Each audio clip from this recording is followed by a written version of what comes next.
Bonjour, monsieur François. Vous êtes adjoint à l'urbanisme à la mairie de Péménade. Actuellement à la retraite, vous étiez, je le rappelle, ingénieur en bâtiment.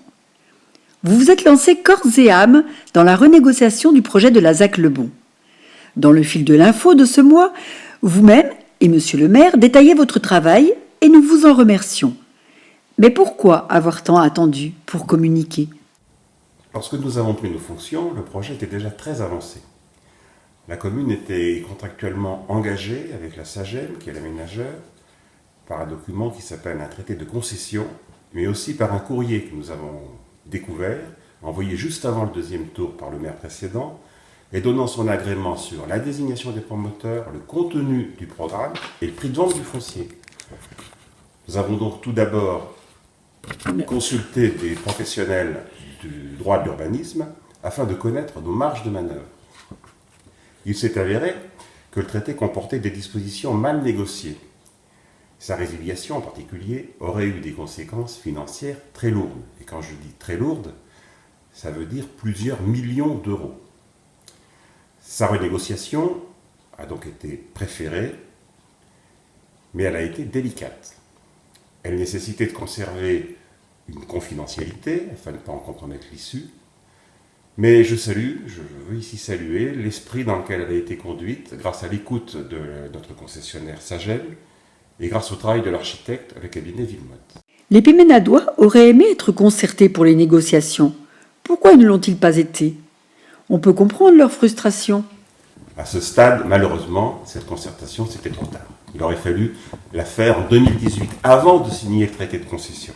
C'est lui, en effet, qui a fixé le programme, les participations de la commune, c'est-à-dire un apport en 94% du foncier, une participation financière de 1 million sur 8 ans, et un achat de 300 mètres carrés de locaux publics pour 450 000 euros. C'est lui aussi qui a fixé les équipements réalisés en contrepartie par la SAGEM, une place publique, des voiries, un parking public et des espaces verts et des locaux publics. Le bilan de l'opération doit s'équilibrer, ça c'est dans le contrat. Il s'équilibre avec les apports de la commune, mais surtout la revente du foncier viabilisé par la SAGEM aux promoteurs. Cette négociation ne pouvait donc aboutir que si cette revente n'était pas diminuée, ce qui aurait donc pu échouer avec la baisse trop importante du nombre de logements. On a quand même obtenu une baisse de 20% et on remarquera que ça n'a pas été facile.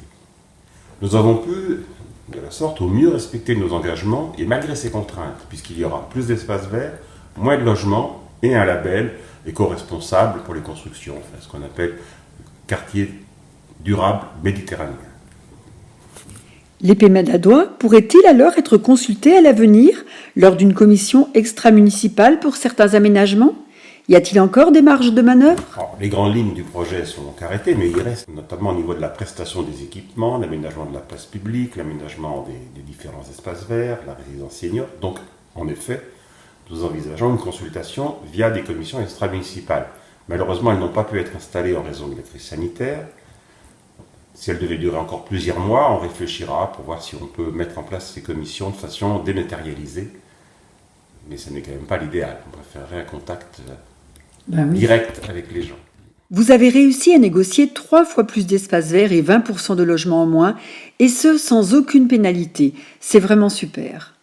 Mais il reste tout de même 180 logements qui vont être construits. Cela va faire beaucoup de voitures sur la route le matin et le soir. Même si on enlève les 35 logements pour les seniors qui ne seront pas sur la route aux heures de pointe. Il faut tenir compte des contraintes que nous avons en matière de construction de logements sociaux. Je rappelle que le préfet a fixé à la commune de Péménade, pour la période triennale 2020-2022, un objectif de 340 nouveaux logements sociaux.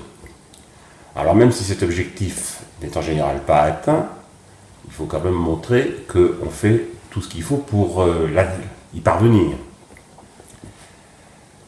Alors, il n'y aura pas que des logements neufs, il y aura la réhabilitation de logements privés existants par des dispositifs d'aide à la pierre, qui permettent ensuite de les comptabiliser en logements sociaux, mais il faudra bien construire des logements neufs. C'est pourquoi d'ailleurs la baisse du logement sur la ZAC Le Bon n'a été prise que sur le parc privé.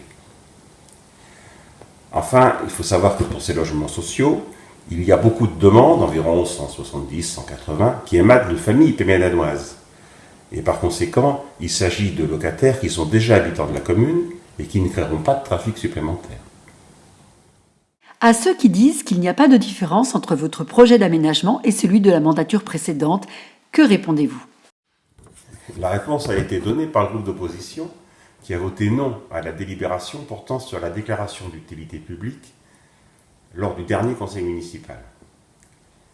En réalité, nous avons conservé la place publique, ce qui nous semble utile à créer un espace convivial, le parking public, la résidence senior et l'un des parcs. Tout le reste a été complètement repensé. Les barres d'immeubles qui étaient prévues sur la partie ouest sont remplacées par 3 petits plots de 15 logements chacun. L'ancien terrain de camping qui était destiné à 25 villas devient un parc sur sa majeure partie et il ne reste que 12 villas. Ce n'est donc vraiment pas le même projet. Merci beaucoup, Monsieur François. C'était très clair, très intéressant. Merci beaucoup.